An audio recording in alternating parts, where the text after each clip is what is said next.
Hello বন্ধুরা, আজকে আমি বৃষ্টির মাঝে তোমাদের একটা নতুন ভিডিও দেখাবো। ছাদ বাগানেও কলা করা যায় বা কলা গাছ বুনে কলা খাওয়া যায়, সেটাই দেখাবো আজকে। দেখো, এই হলো আমার টপে থেকে আরেকটাও কুড়ি ছাড়ছে। বেশি বড় না গাছটা। এই যে আমাদের গাছটা বেশি বড় না, মাত্র কলার থুর বেরোইছে। এটা পুরোপুরি কলা ধরলে আবার তোমাদেরকে আমি দেখাবো। এটা সবরি কলার বীজ।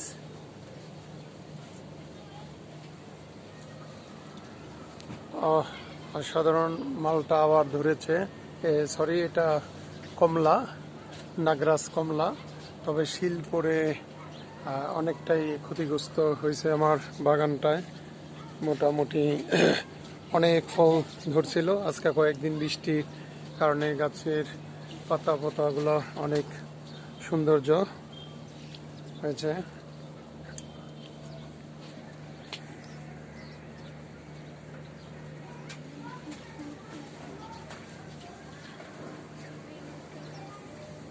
ইচ্ছা থাকলে সবই করা যায়। তো যার আমি পরামর্শ দেব না, কিন্তু সবাইকে বলবো যে যার যতটুকু খালি জায়গা আছে ততটুকুর ভিতরেই গাছ রোপণ করার জন্য, তাহলে অবশ্যই ফল খেতে পারবা। ড্রাগন ফুলও চলে আসছে। ড্রাগন এগুলো খুব ভালো হাইব্রিডের মানও আছে। তো এখানে যেহেতু এখন মৌসুম, আমার 12 মাসে সবই মৌসুমে। এই যে লেবু, থোকায় থোকায় লেবু ধরে আছে। এক একটা লেবু অনেক বড় বড় হয় লেবু। এটা হলো আমার লাল আঙ্গুর ফল। এগুলো এটাই ধরে নাই, ওই পাশেরটা আমার ধরছিল। এটা বলছি পুরোটাই আমি, সবই আমার এগুলো ছাদের ভিতরে করা। তো আশা করি সামনের বছর আমি এটা ফল পেয়ে যাব। এখানে আমার কিছু চায়না থ্রি কমলা আছে, অনেক মিষ্টি। টকটা না, এটা অনেকটাই মিষ্টিটা, অনেক মিষ্টিটা এটা।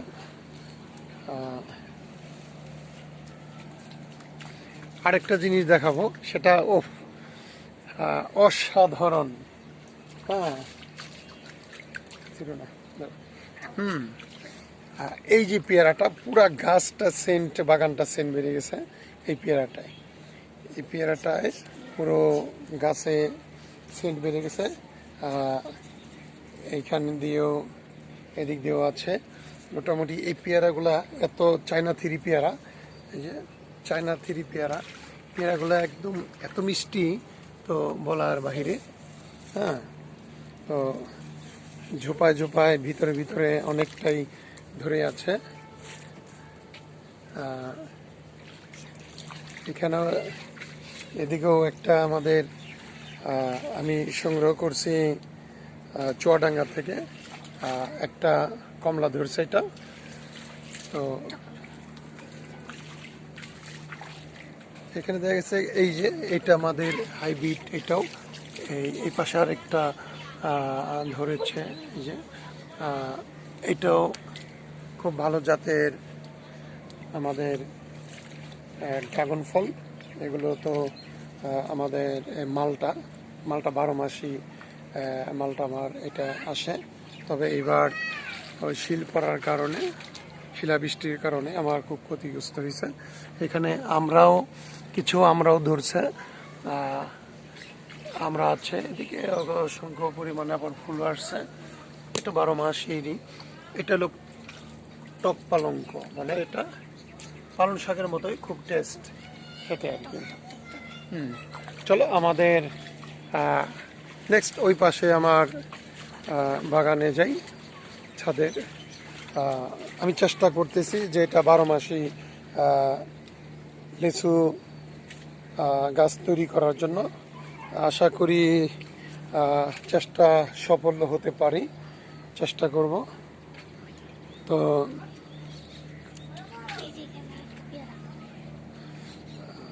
এখানে 12 মাসি আমাদের আম আছে, যে আমগুলো অসংখ্য পরিমাণে আম আসছে, কিন্তু এমন বৃষ্টির কারণে আমগুলো টিকাইতে পারতেছি না।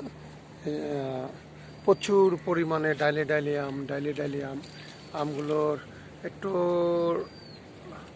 অসুস্থ। এগুলোকে সুস্থ করার জন্য আমার কিছু প্রশিক্ষণ নিতে হবে। নার্সারিতে আমি যোগাযোগ করতেছি, দেখি। তো এই যে এই সমস্যায় দেখাচ্ছে, যদি কেউ আমার থেকে ভালো কেউ জেনে থাকো তাহলে আমাকে পরামর্শ দিবেন বা দিবে,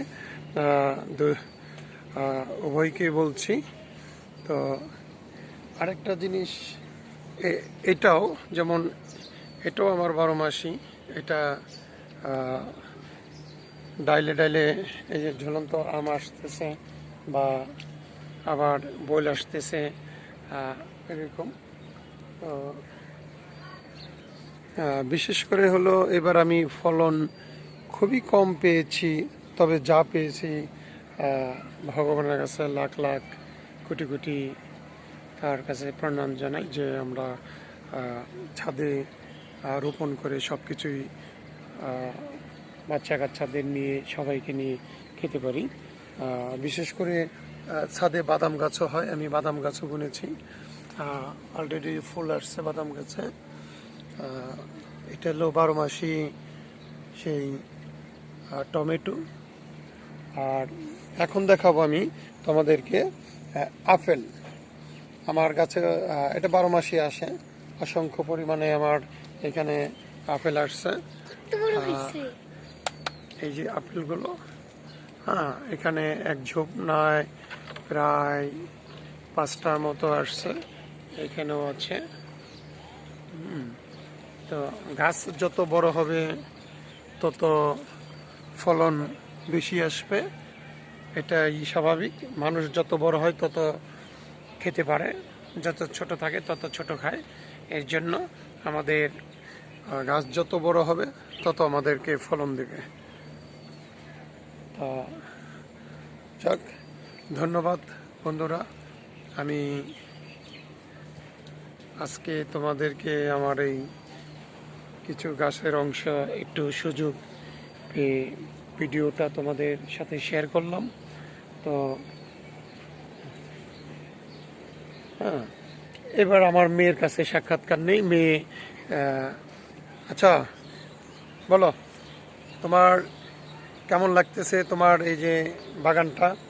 খুবই ভালো লাগতেছে যে এই বাগানটায় অনেক ফল ধরেছে, আমরা অনেক খুশি হয়েছি। আপনাদের আশীর্বাদে আমরা আরো ফল খাবো। এই যে আপেল ধরেছে, এটা তুমি কতটুকু খুশি? এটা এটি অনেকখানি খুশি। প্রচুর। তোমার স্কুল কয়টায় আজকে? 11টায়।